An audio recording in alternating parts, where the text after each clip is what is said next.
Hello everyone, welcome to my channel recipes by Swapna. তো বন্ধুরা, আজকে আমি একটা রেসিপি নিয়ে চলে এসেছি, সেটা হচ্ছে সুজির উপমা, কিংবা তোমরা ঝাল সুজিও বলতে পারো।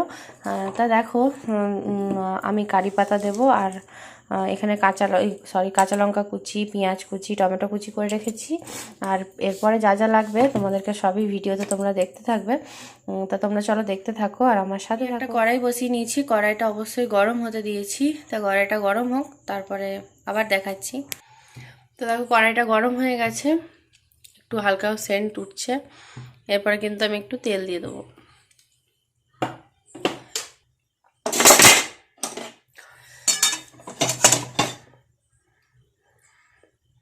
তেলটা আমি এরকম করে চারিদিকে করে নিলাম। সুন্দরভাবে কড়াইটাও গরম হবে আর তেলটাও গরম হবে, যেন কিছুই যেন না লেগে যায়। সেই জন্য যদি ভাজা বাদাম থাকে তাহলে তোমাদের ভাজার দরকার নেই। আমি যেহেতু কাঁচা বাদাম দিয়ে করব, সেই জন্য আমি কিন্তু বাদামগুলো আগে একটু ভেজে নেব।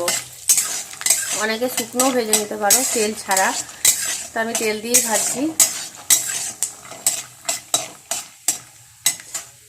তো দেখো, আমার কিন্তু বাদামগুলো ফেটে গেছে, তারপরে বাদামগুলো কিন্তু ভাজা হয়ে গেছে। এরপর আমি একটা কন্টেনারে নামিয়ে নিচ্ছি। তো দেখো, আমার বাদামগুলো ভাজা হয়ে গেছে আর তুলেও নিয়েছি আমি বাদামগুলো। এরপরে কিন্তু আমি উপমাটা তৈরি করা শুরু করব। তো একদম অল্প তেলেই করব। একটু সর্ষে দিয়ে দিলাম, বেশি সর্ষে কিন্তু দেব না। আর এরপরে দিয়ে দেবো কারি পাতা।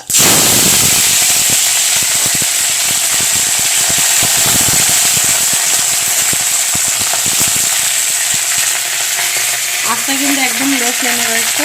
এরপর দিয়ে দেবো পেঁয়াজগুলো।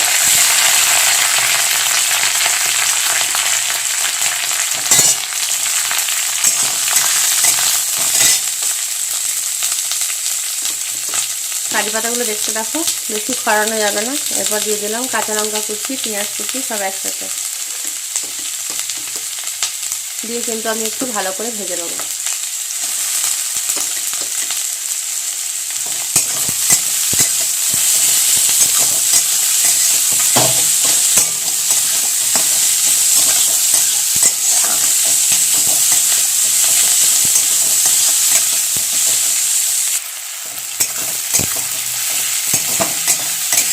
ভালো করে কিন্তু আমি একটু পেঁয়াজগুলো ভেজে নেবো, একেবারে লাল করবো না।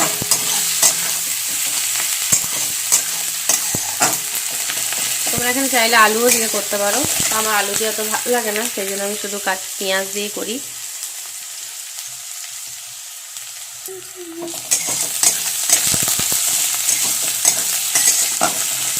তো দেখো, পেঁয়াজগুলো কিন্তু ভাজা হয়ে গেছে। এরপর আমি টমেটোগুলো দিয়ে দেবো। তোমরা টমেটোটা স্কিপও করতে পারো, দিতেই হবে তার কোনো মানে নেই, না দিলেও চলবে। কিন্তু আমার টমেটোটা সবাইতেই ভালো লাগে, সেজন্য আমি টমেটোটা দিয়ে দিলাম।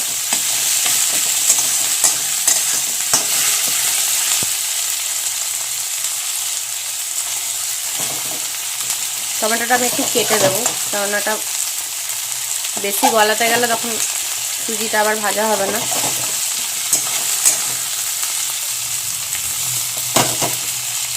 তখনও কেটে নেওয়া যেত, কিন্তু আমার কাটা হয় নাই, সেই জন্য আমি এখন খুন্তি করেই কেটে নিচ্ছি।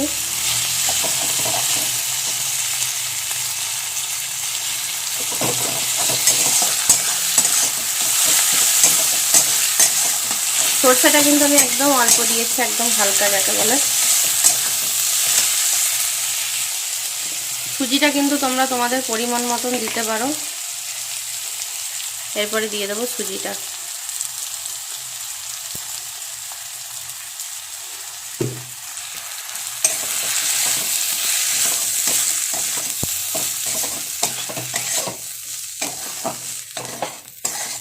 সুজিটা দিয়ে কিন্তু ভালো করে ভাজবো সুজিটা, নাহলে কিন্তু খেতে ভালো লাগবে না। আমি আরেকটু দিয়ে দেবো সুজি।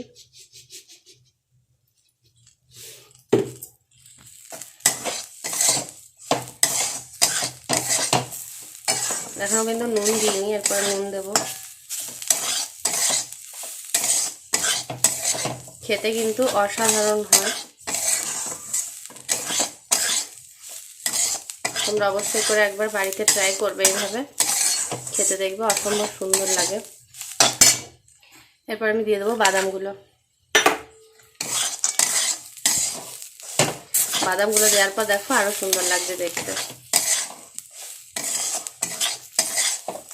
তো আমি গ্যাসটা একটু হালকা করে দেবো। তো দেখো আমি এবার দিয়ে দেবো নুন। এখন নুনটা একটু কমই দিলাম, পরে নুনটা দেখবো যখন জল দেবো তখন যদি লাগে আর একটু নুন দেবো। তোমরা এখানে হলুদ দিতেও পারো, নাও দিতে পারো। আমি কিন্তু হলুদ দেবো না, চাউমিনেও আমার খুব একটা হলুদ ভালো লাগে না, আর এটা তো আমি হলুদ দেবো না, একটু সাদা সাদাই করবো। সাদা সাদা আমার খেতে বেশি ভালো লাগে, হলুদ দিলে একটা হালকা স্মেল আসে। আমি ভালো করে এটা ভেজে নেব। তো তোমরা দেখো, দেখে বুঝতে পারছো এখনও কিন্তু ভাজা হয়নি সুজিটা। সুজিটা না ভাজলে কিন্তু ভালো লাগবে না খেতে।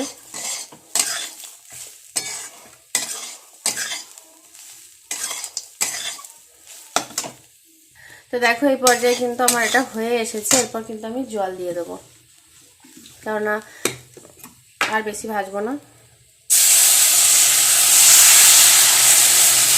খুব বেশি জলও দেবো না, নাহলে কিন্তু ঝরঝরা হবে না, সেই জন্য।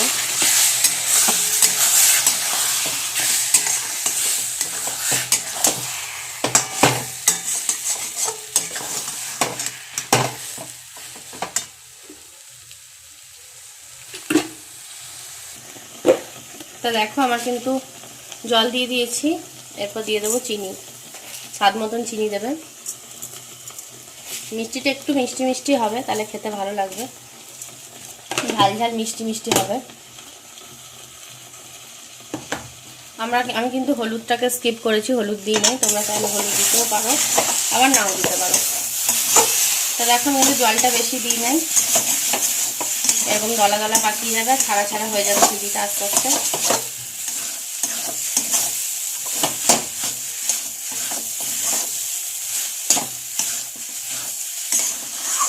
আর খেতেও কিন্তু অসম্ভব সুন্দর লাগে।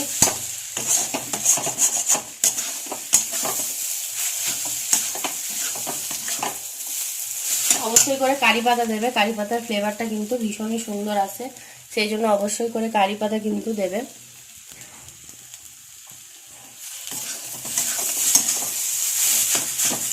এভাবে কিন্তু আমি হালকা হালকা করে নাড়তেই থাকবো যতক্ষণ না এটা ঝরঝরে হয়ে যাচ্ছে। তো দেখো আমার কিন্তু সুজির উপমাটা হয়ে গেছে পুরো। এরপর কিন্তু আমি এটা প্লেটে সার্ভ করে নেবো। দেখো কি সুন্দর ঝরঝরে হয়েছে, এরকমই কিন্তু ঝরঝরে হবে, এরকমই নামাবে, নাহলে বেশি গলে গেলে কিন্তু খেতে ভালো লাগবে না। এরকমই দানা দানা ঝরঝরে হবে। তো চলো প্লেটে সার্ভ করে তোমাদেরকে দেখাই। বন্ধুরা আমার কিন্তু সার্ভ করা হয়ে গেছে, আমি প্লেটে বেড়ে নিয়েছি আর তোমাদের দেখাচ্ছি। দেখো বেশি কিন্তু কি বলে সর্ষে দেখা যাচ্ছে না, কারণ সর্ষেটা একদমই অল্প দিয়েছি আমি, সেই জন্য। তোমরা একটু বেশিও দিতে পারো, কোনো অসুবিধা নেই। তা সর্ষেটা বেশি মুখে পড়লে আমার ভালো লাগে না, সেই জন্য আমি অল্প করে দিয়েছি।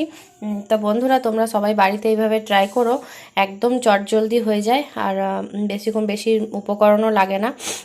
তা সেইভাবেই তোমরা করে দেখো আর আমাকে খেয়ে জানিও কমেন্টের মাধ্যমে যে কেমন হয়েছে। তো বন্ধুরা আজকের মতন ভিডিওটা আমি এখানে শেষ করছি। আমি স্বপ্ন, আর আমার চ্যানেলে একটা নতুন রেসিপি নিয়ে আরও একদিন চলে আসবো। ততক্ষণের জন্য জয়গুরু সবাইকে, সবাই ভালো থেকো, সবাই সুস্থ থেকো, টাটা।